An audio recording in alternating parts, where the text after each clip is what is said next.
క్రీస్తునందు మాకు అత్యంత ప్రియులైన దేవుని పిల్లలైన మీ అందరికీ ఉదయకాలపు శుభములు వందనములు తెలియజేసుకుంటూ నేటి దిన వాక్య ప్రత్యక్షత కొరకు మిమ్మల్ని అందరినీ ప్రేమతో హృదయపూర్వకంగా ఆహ్వానాన్ని తెలియజేస్తూ ఉన్నాను. రండి, పరిశుద్ధ గ్రంథమైన బైబిల్ నుండి అపోస్తలుడైన పౌలు రోమీయులకు రాసిన పత్రిక 12వ అధ్యాయము 21వ వచన భాగంలో దేవుని వాక్యం ఈ రీతిగా సెలవిస్తుంది. కీడు వలన జయింపబడక మేలు చేత కీడును జయించుము.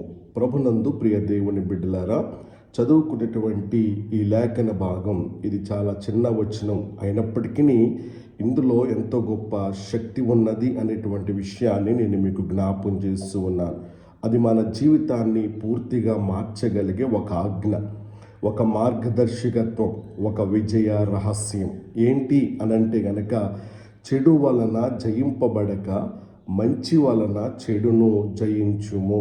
చెడు మనల్ని జయించాలనుకుంటూ ఉంటుంది. లోకంలో చెడు ఉన్నది, మన చుట్టూ కూడా చెడు ఉన్నది. కొన్నిసార్లు మనలో కూడా ప్రవేశించడానికి ప్రయత్నిస్తూ ఉంటుంది. ఎవరో మన మీద అన్యాయం చేస్తారు, ఎవరో మనల్ని అవమానిస్తారు, ఎవరో మనకు హాని చేయాలనుకుంటారు. అప్పుడు మన హృదయంలో ఏమనిపిస్తూ ఉంటుంది అనంటే కోపం, ప్రతీకారం, ద్వేషం. ఇవి వచ్చినప్పుడు మనము జాగ్రత్తగా గనక ఉండకపోతే వలన చెడు వలన జయింపబడతాం. గుర్తుంచుకోవలసిన విషయం ఏంటో తెలుసా?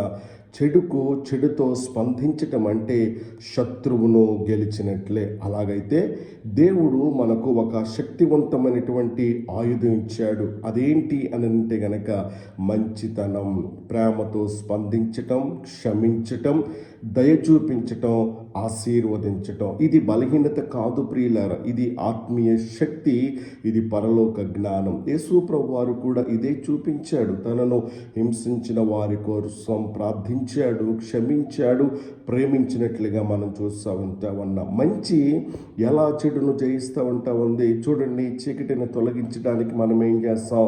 చీకటిని కొట్టాలంటే కాదు, ఒక దీపం వెలిగిస్తే చాలు.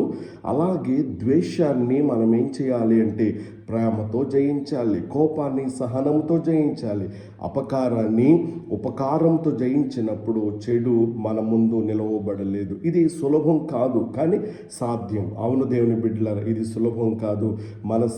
మన సహజ స్వభావం చెడుకు చెడుతోనే స్పందించమంటుంది. కానీ దేవుని ఆత్మ మనలో ఉన్నప్పుడు, మనం క్రీస్తు స్వభావాన్ని ధరించినప్పుడు మనమును చెడును జయించగలము అనేటువంటి విషయాన్ని నేను మీకు జ్ఞాపం చేస్తూ ఉన్నాను. అయితే ఈరోజు మీ జీవితంలో ఎవరైనా మీకు చెడు చేసినటువంటి వారు ఉన్నారా?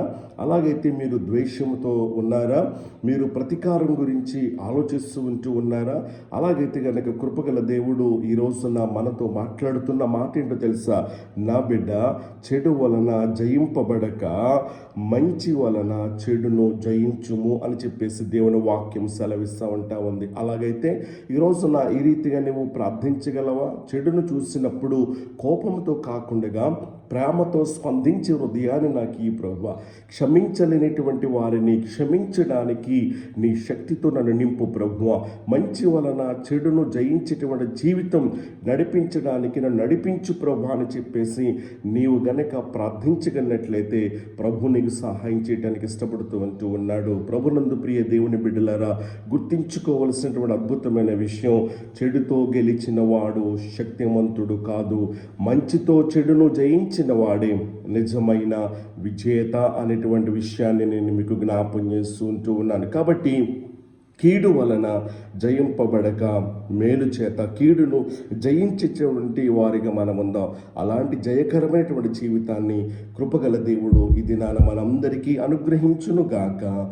ఆమేన్.